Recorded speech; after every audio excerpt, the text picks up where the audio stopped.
السلام علیکم ورحمۃ اللہ وبرکاتہ۔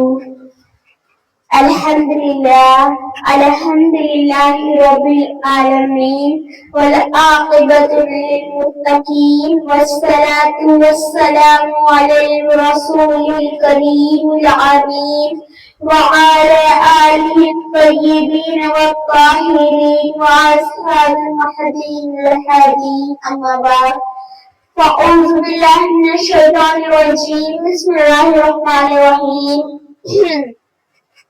وَعَلَّمْكَ مَا لَمْ تَكُن تَعْلَمْ فَكَانَ فَضْلُ اللَّهِ عَلَيْكَ عَظِيمًا۔ صدق اللہ مولانا العظیم وصدق رسولہ النبی الکریم ونحن علی ذلک لمن الشاہدین والشاکرین والحمد للہ رب العالمین۔ سرے عرش پر ہے تیری غضب، دل فرش پر ہے تیری نظر، ملکوت و ملک میں کوئی شے نہیں، وجود تجھ پہ آیا نہیں، اور کوئی غیر بچہ تم سے نہا ہو بھلا، جب نہ خدا ہی چھپا تم پہ کروڑوں درود۔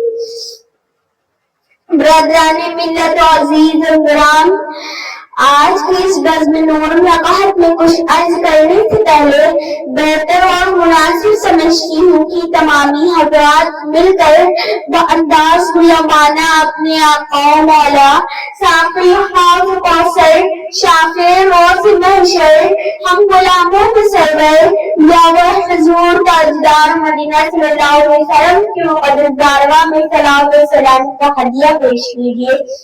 قریب النواز صلی اللہ علیہ سیدنا شفیعنا مولانا محمد بارک وسلم۔ الصلاۃ والسلام علیکم یا رسول اللہ صلی اللہ علیہ وسلم۔ محترم حضرات، آج کی میری تقریر کا عنوان اعتماد مصطفیٰ، اس لیے آپ حضرات نہایت ہی اطمینان سکون کے ساتھ تشریف رکھے اور جو کچھ میں عرض کروں میری کلمات کو بغور سماعت فرمائیے۔ خطبے کے بعد میں نے جس آیت کریمہ کی تلاوت کا شرف حاصل کیا ہے، اس کا ترجمہ یہ ہے کہ اے محبوب، اور ہم نے آپ کو وہ سب کچھ سکھا دیا جو آپ نے نہیں جانتے تھے، اور یہ آپ پر اللہ کا بہت بڑا فضل ہے۔ حضرت کا علم لدنی تھا اے امیر، حضرت کا علم لدنی تھا اے امیر، حضرت وہیں سے آئے تھے لکھے پڑے ہوئے۔ حضرات گرامی، ہم اہل مصطفیٰ ہیں، ہم اہل سنت و جماعت کا خدا ہمیشہ سے رہا ہے، اور اب بھی اللہ تبارک و تعالیٰ کا علم ذاتی ابدی قدیم اور غیر محدود ہے، اور نبی آخر الزمان خاتم الانبیاء کا علم غیب عطائی عارضی حادث اور محدود ہے۔ اتنا واضح و فرق ہوتے ہوئے بھی تعجب ہے کہ کچھ لوگ نے مسئلہ مختلف فیاہ بنا دیا ہے۔ حضور نبی محترم شاعر خالد صلی اللہ علیہ وسلم کرنا غلط تھا یا نہیں؟ حالانکہ نبی کہتے ہیں اسے ہے جو غیب کی خبریں دیتا ہو۔ تاریخ نبی کو نبی کہنے سے انکار کیا گیا ہے، مگر اس کی نبی غیب نہ ہونا ضروری ہے، کسی نے نہیں انکار کیا گیا۔ چنانچہ ابو جہل کا بارگاہ رسالت میں حاضروں کا بھی کہنا تھا، اگر آپ نبی ہے تو بتائیے میری مٹی میں کیا ہے۔ اس بات کی روشن دلیل ہے کہ اس وقت کے کافروں کا بھی یہی عقیدہ تھا کہ جب نبی ہوگا الجمع غدا بھی ہوگا۔ ذرا بلند آواز سے بارگاہ رسالت میں صلوات السلام کا ہدیہ نشاور کیجیے اور آگے بڑھوں۔ پڑھیے بلند آواز سے اللہم صلی علی سیدنا شفیعنا مولانا محمد بارک وسلم۔ الصلاۃ والسلام علیکم یا رسول اللہ صلی اللہ علیہ وسلم۔ برادران ملت، یہ امر حقیقت ہے کہ حضور نبی اعظم آخر الزمان صلی اللہ علیہ وسلم کے علمات کے ثبوت میں بے شمار آیات قرآنیہ اور احادیث کریمہ موجود ہے۔ मगर मैं अभी आपके सामने अहद रिसालत के वो वाक़ियात बयान करना चाहती हूँ जो नबी गैब की गैबदानी से मुतालिक है, ताकि ये बात अच्छी तरह जाहिर हो जाए कि ज़माने रिसालत के काफिर और मुशरिक तो नबी अकरम सल्लल्लाहु अलैहि वसल्लम की गैबदानी के जलवे देखकर ईमान ले आए। मगर अफसोस सद अफसोस कि आज ईमान का दावा करने वाले, सुबह शाम रोज़े नमाज की तबलीग करने वाले और अपने आप को मुसलमान कहलाने वाले नबी मोहतरम दानी का इनकार कर रहे हैं। ब्रादरान इस्लाम, तारीख को बात निगाहों के सामने लाइए कि जंग बदर में जो काफिर अगर आफ्ताब हो तो वो सारे के सारे बारगाह रिसालत में पेश कर दिए गए। रहमत आलम सल्लल्लाहु तआला अलैहि वसल्लम अब्दुल जादी साहब सहाबा किराम अलैहिस्सलाम से मशवरा फरमाइए कि ए लोगों गिरफ्तार शुदगान के बारे में तुम्हारी क्या राय है। सहाबा की रात में से बाज ने कहा, या रसूलल्लाह, हम लोगों की राय ये है कि उन सबको कत्ल कर दिया जाए। किसी ने ये कहा कि जो वसनिष्ठा हो वही कत्ल करे। मगर रहमतुल्लिल आलमीन ने फरमाया, या लोगों, मेरी तजवीज ये है कि फिदिया लेकर उन्हें रहा कर दिया जाए। लिहाजा काफिर ये देकर रहा है और उन गिरफ्तार शुदगान में रहमत आलम सल्लल्लाहु अलैहि वसल्लम के चचा जनाब अब्बास भी थे।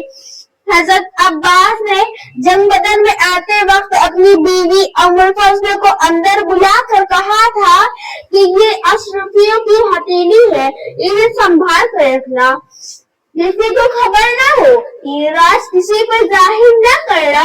मैं सलामत आ गया, बहुत अच्छा, वरना इतनी अशरफिया फला को इतनी फला को दे देना। जब हजरत अब्बास बारगाह रिसालत में हाजिर हुए तो हुजूर ताजदार मदीना सल्लल्लाहु अलैहि वसल्लम ने हजरत अब्बास से फिदिया को मतलब किया है, आप फिदिया देकर रहाई हासिल कीजिए। ये सुनकर हजरत अब्बास ने कहा, मैं गरीब आदमी हूँ, मेरे पास कोई माल ही नहीं है। मैंने कहा, फिदिया अदा करो। हुजूर ताजदार मदीना सल्लल्लाहु अलैहि वसल्लम ने फरमाया, चचा जान, आपका वो माल कहाँ है? आपका वो माल कहाँ है जो जंग बदर में रवाना होते वक्त आपने अपनी बीवी को को दिया था और भाई से संभाल कर रखना। ये सुनकर हजरत अब्बास पर आशाम उतारी, ये सुनकर हजरत अब्बास पर आशाम उतारी कि पैगंबर तरफ का है दिलों की भी खबरदारी। हजरत अब्बास ने कहा, कसम इस खुदा की जिसने आपको हक के साथ भेजा है, यकीनन आप अल्लाह के रसूल है, क्योंकि ये राज तो मेरी बीवी और मेरे सिवा कोई नहीं जानता। जो बात की बातें जानता हो और मदीने में बैठकर मक्के के हालात का इल्म रखता हो, वो कभी भी झूठा नहीं हो सकता। चुनांचे हजरत अब्बास ने फिदिया देकर रहाई हासिल कर ली और अशहदु अल्ला इलाहा इल्लल्लाह व अशहदु अन्ना मुहम्मदन अब्दुहु व रसूलुहु पढ़कर हल्का बंगोश इस्लाम हो गए। सुबहान अल्लाह। ब्रादरान इस्लाम, देखा आपने, हजरत अब्बास अब तक दौलत ईमान से महरूम थे, मगर जब उन्होंने हुजूर ताजदार मदीना सल्लल्लाहु अलैहि वसल्लम का इल्म गैब देख लिया तो फौरन मशरब बा इस्लाम हो गए। इसलिए मैंने आपसे कहा था कि कोई इल्म गैब देकर दौलत ईमान से वाला माल होता और कुछ ईमान का दावा करके भी हुजूर सल्लल्लाहु अलैहि वसल्लम के गैब को इनकार करते। पर दुरूद शरीफ अल्लाहुम्मा सल्ली अला सय्यिदना शफीना मौलाना मुहम्मद बारिक वसल्लम, अस्सलातु वस्सलामु अलैका या रसूलल्लाह सल्लल्लाहु अलैहि वसल्लम। ब्रादरान इस्लाम, सिर्फ सीधा बदर में मज़कूर है कि अबू जहल ने हबीब जंगी को खबर भेजी कि मक्के में मोहम्मद बिन अब्दुल्लाह एक नियाज़बानी लेकर आया है, जिससे तमाम लोगों को अपना गिरोह रख दिया। इस दिन की अशात बड़ी तेजी से हो रही है, लिहाजा खबर पाते ही तुम जल्दी मक्का पहुंच जाओ कि लोगों को इस्लाम से रोक सको, वरना फिर हमारे दीन की खैर नहीं है। मक्का वालों पर तेरे बेशुमार एहसानात है, लोगों तेरी बात मान लेंगे। वो खबर ये पाकर जल्दी ही मक्का पहुंच जाएगा। अबू जहल ने इसकी बड़ी खातिर की तो ऐसा और वाक़ा हुआ। माजरा बयान में के हबीब जम्मी ने कहा कि फैसला तो दोनों फरीक की बात सुनकर ही खींचा जा सकता है। मैंने तेरी सुन ली, अब जरा मोहम्मद सल्लल्लाहु अलैहि वसल्लम की भी सुन लो। देखते हो वो कैसे हुआ, वो कहते हैं। अबू जहल घबराता हुआ बोला, कुछ कह न सका। हबीब अम्मी ने बारगाह नबी में पैगाम भेजा कि मैं यमन से आया हूँ और मुलाकात करना चाहता हूँ। हुजूर ताजदार मदीना सल्लल्लाहु अलैहि वसल्लम हजरत अबू बकर सिद्दीक रज़ियल्लाहु अन्हु को साथ लेकर तशरीफ लाए। हुजूर के तशरीफ लाते ही मजलिस में सलाना हुआ और सब लोग मरऊब हो गए। किसी में लब कुशाई की हिम्मत न रही। सही फरमाया आला हजरत अलैहिर्रहमान ने। तेरे आगे यूं ही दबे लचे फसहा अरब के बड़े बड़े, कोई जाने मुंह में जुबान नहीं, नहीं बल्कि जिस्म में जान नहीं। आखिर कुछ देर बाद खुद ही रहमत आलम सल्लल्लाहु अलैहि वसल्लम ने इरशाद फरमाया कि हमको तुमने क्यों नहीं बुलाया। ये सुनकर हबीब ने घबरा कर बोला कि मैंने सुना है कि आप नबूवत के मुद्दाई है। अगर नबी है तो आपका मौजिज़ा क्या है। अल्लाह के प्यारे महबूब दाना सल्लल्लाहु अलैहि वसल्लम ने फरमाया, जो तू चाहे अर्ज करने लगा। जो मैं चाहूँ तो फिर मैं दो चीजें चाहता हूँ। एक तेज वक्त चांद अपनी पूरी रोशनी पर है, इसे आप दो टुकड़े कर दीजिए। हुजूर सल्लल्लाहु अलैहि वसल्लम ने चांद की तरफ उंगली का इशारा फरमाया और पूरा चांद फट कर दो टुकड़े हो गया। फिर इशारा फरमाया तो दोनों टुकड़े आपस में मिलकर यकसा हो गए।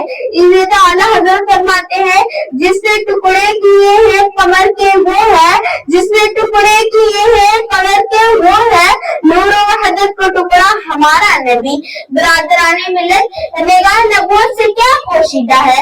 मेरे आका मौला ने मस्जिद नबवी के मेहराब में खड़े होकर जन्नत दोज़ख को देख लिया और मुझे कह लेने दीजिए कि जन्नत दोज़ख की क्या हकीकत। इन आंखों ने फर्श अर्श को देख लिया, सारी खुदाई को देख लिया, बल्कि कह लेने दीजिए कि खुद खुदा को देख लिया। तो जिस निगाह नबूवत से खुदा ना छिपा तो खुदाई कैसे छुप सकती। इसलिए तो इमाम अहमद रज़ा बरेलवी फरमाते हैं, और कोई गैब क्या तुमसे नेहा हो भला, और कोई गैब क्या तुमसे नेहा हो भला, जब ना खुदा ही छिपा तुम पे करोड़ों दुरूद। अस्सलामु अलैकुम व रहमतुल्लाहि व बरकातुहू।